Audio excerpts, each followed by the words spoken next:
Salut à tous. Suite à l'annonce de PlayStation d'arrêter en 2028, en début 2028, la vente des jeux en physique pour les nouveaux jeux, je ne sais pas si j'ai tout de suite réalisé, mais en y réfléchissant, j'ai un mélange de déception, de colère, et j'essaie de comprendre exactement où on va aller dans cette histoire. Je m'appelle Fabrizio, vous êtes sur la chaîne Fabrizio My Take, et j'aimerais partager mes réflexions sur Sony. Tout d'abord, je suis un joueur occasionnel. Bien que j'ai eu toutes les PlayStation à part la 4, et j'ai acheté la 5 en février 2021, sauf erreur, quand il y avait tous ces scalpers à ce moment-là, où c'était quasiment impossible d'en acheter une, mais bon, avec un peu de chance, je l'ai eu. Là, ce que mon sentiment me fait partager, c'est que voilà, les promesses ou les dires qui ont été annoncés, c'était quand, en 2013, quand à l'E3 à Los Angeles, où Sony est sorti en disant « Chez nous, c'est simple, pour partager des jeux, il suffit de prêter son jeu en physique », ben là, c'est terminé. Ils ont tout simplement pris de court toute la communauté, toutes les personnes qui adorent jouer. Moi-même, de temps en temps, j'aime bien jouer, même si j'ai plus de 50 ans. Mais ceci dit, voilà, c'est une situation qui, pour moi, est un peu difficile à accepter, même si dans l'absolu, je comprends très bien pourquoi ils l'ont fait. Et j'aimerais partager un petit peu mon ressenti et mes réflexions là-dessus. Tout d'abord, parlons simplement, qu'est-ce qui s'est passé ces derniers mois avec Sony PlayStation? Il y a eu une hausse de prix d'à peu près 10% des PlayStation. Pourquoi cette hausse? Visiblement, soit c'est à cause d'un besoin, parce que les composants se sont envolés, notamment la mémoire NAND et la mémoire RAM, à cause que la demande de l'IA est exponentielle, qui, elle, demande de la mémoire HBM, qui veut dire tout simplement de la High Bandwidth Memory. Aujourd'hui, la plupart de la mémoire est produite par uniquement 3 gros acteurs dans le marché, à savoir Samsung, SK ou SK Hynix et Micron. Micron a totalement, sauf erreur, abandonné la production de mémoire RAM et NAND pour faire que cette fameuse mémoire HBM. La directrice financière de Sony a dit explicitement que Sony a assuré son approvisionnement jusqu'à la fin 2026. On verra si c'est une vérité. En tout cas, lors de plusieurs réunions, la direction de chez Sony a maintenu le fait qu'ils ne pourraient pas aller au-delà de ce prix public de leur PlayStation. C'est vrai que la PlayStation 5 Pro, qui n'est pas équipée d'un lecteur de disque, qu'il faut encore acheter à part, et plus encore un support à part, on touche des sommes complètement folles. Je crois que ça revient à plus de 850 €, si ce n'est plus. C'est colossal. Est-ce qu'une PlayStation 6 numérique, visiblement, c'est leur volonté, vu leur décision, à combien elle devrait être proposée? Est-ce qu'ils pourraient éventuellement casser le cap des 1000 €? Ça devient presque le prix d'un PC gamer d'entrée de gamme. On s'y approche. Je peux comprendre que beaucoup de joueurs pourraient être tentés d'aller basculer sur le jeu sur PC qui est dématérialisé, mais qui a un grand avantage par rapport à Sony, c'est que les gens qui jouent sur PC ont le choix où acheter les licences pour jouer. Ils peuvent l'acheter chez Steam ou ailleurs. Il y a de la concurrence, c'est pour ça que les jeux sont notamment beaucoup moins chers que sur les consoles. Maintenant, par rapport à Sony, Cette décision, comme elle a été prise, a pris de court, comme je vous ai dit, tout le monde. Tout le monde s'attendait à garder cette facilité du choix, parce que avoir le choix d'acheter soit du numérique, soit du physique, c'est, à mon avis, quelque chose de très bien. Et aussi pour les personnes qui n'ont peut-être pas les moyens de se payer directement un jeu neuf au prix fort, peuvent espérer d'avoir un prix en physique et selon les promotions qui sont faites dans la plupart des marchands, avoir un prix un peu plus compétitif avec le temps. Peut-être pas dès le premier jour, mais à force, oui. Moi, personnellement, j'achète un mix entre les deux, à savoir du jeu physique et du jeu numérique. Mais je n'avais pas réalisé qu'en achetant en numérique, en fait, j'achète juste une licence d'utilisation qui peut être révocable par Sony. On peut imaginer que s'ils perdent, ne serait-ce, je ne sais pas, un accord avec un studio qui profite de pouvoir diffuser depuis leur plateforme, et si du jour au lendemain, vous avez acheté une licence et ce studio dit bah, « on quitte la plateforme », que se passe-t-il? Vous perdez le jeu? Il y a des chances. Vu comment ça s'est passé avec le catalogue de Canal+, et des personnes qui ont acheté des films, se sont retrouvées avec plus rien.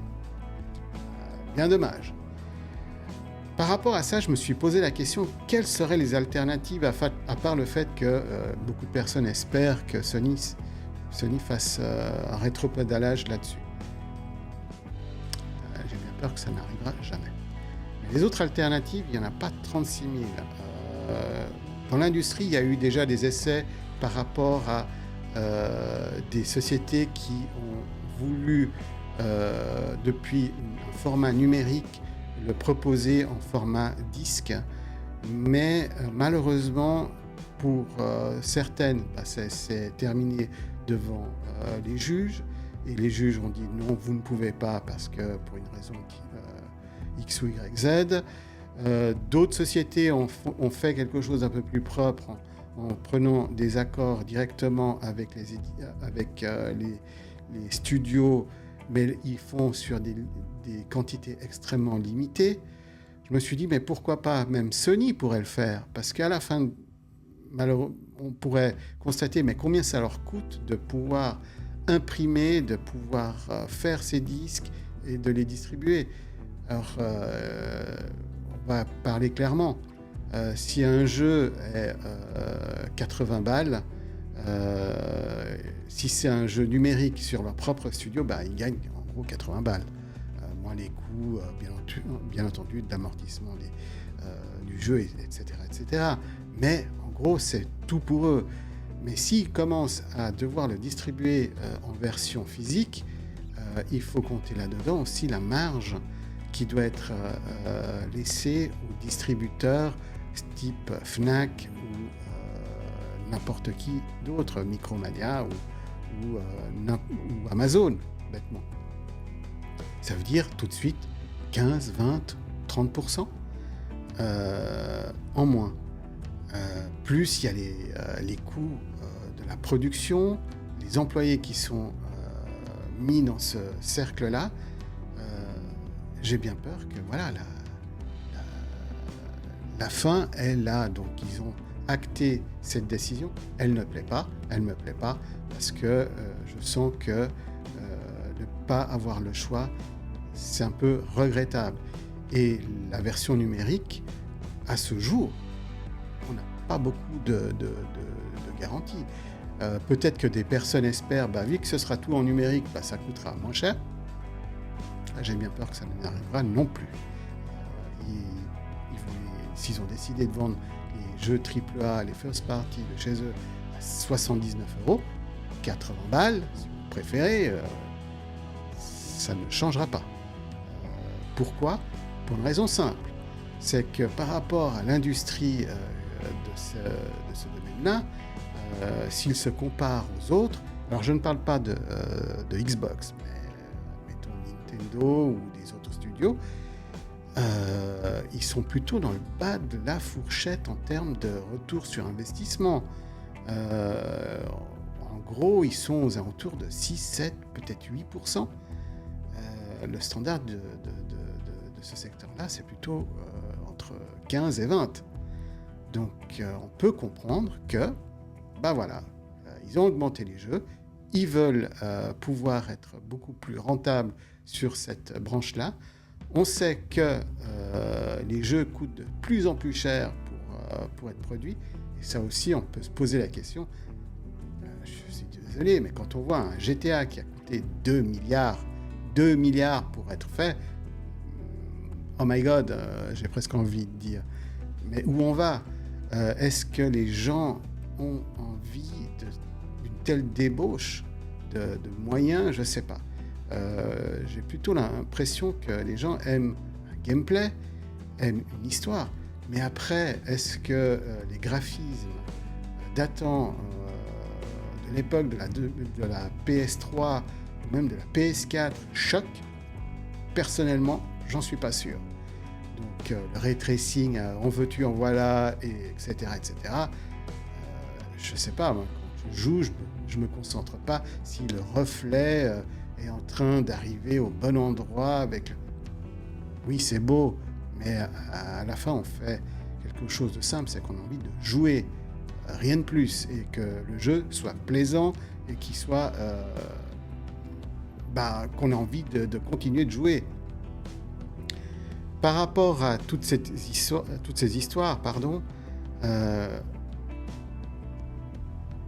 je pense que la seule chose qui pourrait encore arriver avec Sony, c'est qu'ils vont se laisser quelques mois pour voir éventuellement où tout cela va les mener, s'il y a vraiment une baisse des abonnements sur leur PS Plus. Mais là aussi, je pense que beaucoup de personnes vont réaliser qu'ils aiment bien ce service. Les joueurs qui se sont déjà adaptés à d'acheter des licences numériques vont continuer. Pour les autres, si vous avez vraiment envie d'avoir le maximum de jeux en physique, achetez-en le maximum, parce que j'ai fait un tour encore hier auprès de la Fnac à Genève, et des jeux, il n'y en a plus tellement. Des jeux en physique, c'est un petit peu le no man's land. Le carré des jeux, il y en a une moitié qui est partagée entre Sony et Microsoft avec sa Xbox et Sony avec la PlayStation. L'autre moitié, c'est tout Nintendo. Voilà. Et du côté de Sony et Microsoft, donc PlayStation et Xbox, un grand quart, voire une moitié, c'est uniquement pour les accessoires. C'est un fait. On peut toujours espérer qu'avec le temps, d'autres solutions soient offertes. Je me suis même posé la question si Sony ne pourrait pas garder sous le coude, même au-delà de 2028. De toute façon, au-delà de 2028, ils vont devoir toujours garder une usine de production pour presser des jeux physiques, parce que les jeux précédents qui ont été mis en vente avant le 1er janvier 2028 continueront de le format physique. Ça va continuer. Pour combien de temps ? On ne sait pas. Mais on peut aussi imaginer que Sony emboîte le pas en disant, voilà, ok, les gens aiment le jeu physique, ok, alors ça vous coûtera 15, 20 euros plus pour l'avoir en physique. Après, c'est le public à décider si oui ou non, ils veulent ou pas payer 15 ou 20 balles de plus pour avoir une jolie boîte avec un disque à l'intérieur qui fait très joli sur une étagère. On peut tout imaginer. Mais pour tout ce qui sera les nouveaux jeux à partir du 1er janvier 2028, non. Pas d'alternative par rapport à ça. Est-ce que ça pourrait être retardé de 6 mois ? difficile à dire. Société japonaise, est-ce qu'elle risque de faire une marche arrière?